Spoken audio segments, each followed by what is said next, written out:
দিনই যুদ্ধবিরতির সম্ভাবনা নাকচ করে রাতেই কেন যুদ্ধবন্ধের ইঙ্গিত ট্রাম্পের?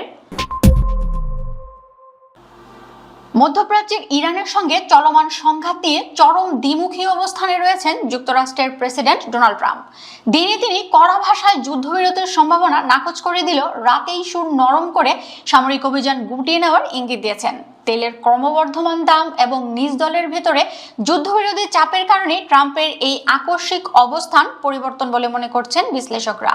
বিশ্ববাজারে অপরিশোধিত তেলের দাম ব্যারেল প্রতি 115 থেকে 120 ডলারে পৌঁছানোর প্রেক্ষাপটে ট্রাম্প এই মিশ্র বার্তা দিচ্ছেন।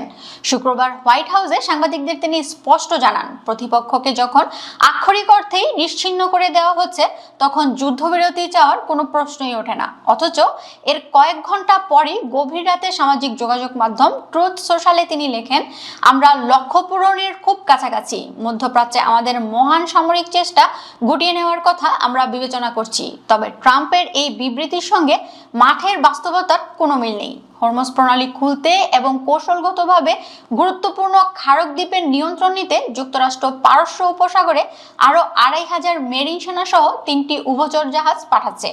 যুদ্ধের চতুর্থ সপ্তাহে এসে সংঘাত আরও ভয়াবহ রূপ নিয়েছে। সেন্টকম জানিয়েছেন, তারা ইতিমধ্যে ইরানের 8000 লক্ষ্যবস্তুতে আঘাত এনেছে। ইরানের নাতানজ পারমাণবিক স্থাপনায় দ্বিতীয়বারের মতো হামলার ঘটনা ঘটেছে। ইসরায়েলের প্রতিরক্ষা মন্ত্রী ইসরায়েল কাতজ এই হামলা আরও জোরদার হুমকি দিয়েছেন। তবে বসে নেই ইরানও।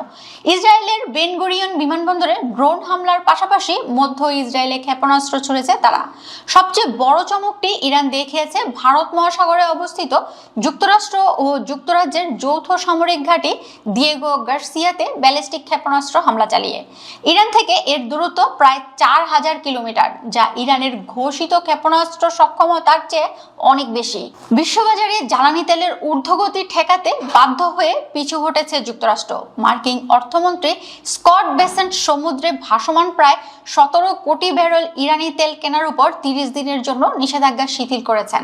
এই সুযোগে ভারত সহ এশিয়ার দেশগুলো তেল কেনার প্রস্তুতি নিচ্ছে বলে জানা গেছে। এদিকে ইরানে স্থল সেনা পাঠানোর বিষয়ে ট্রাম্পের নিজ দল রিপাবলিকান পার্টির ভেতরেই প্রবল আপত্তি উঠেছে।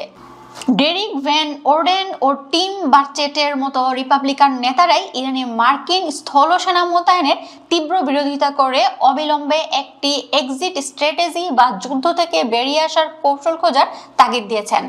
যুদ্ধবন্ধের বিষয়ে ইরানের পররাষ্ট্রমন্ত্রী আব্বাস আগারচি জানিয়েছেন, তেহরান কোনো সাময়িক যুদ্ধবিরতি মানবে না, বরং যুদ্ধ সম্পূর্ণ ও স্থায়ীভাবে বন্ধের নিশ্চয়তা দিতে হবে। অন্যদিকে রাশিয়ার প্রেসিডেন্ট ভ্লাদিমির পুতিন ফার্সি নববর্ষের বার্তায় ইরানের সর্বোচ্চ নেতা আয়াতুল্লাহ খামেনির হত্যাকাণ্ডের তীব্র নিন্দা জানিয়ে তেহরানের পাশে থাকার কড়া বার্তা দিয়েছেন।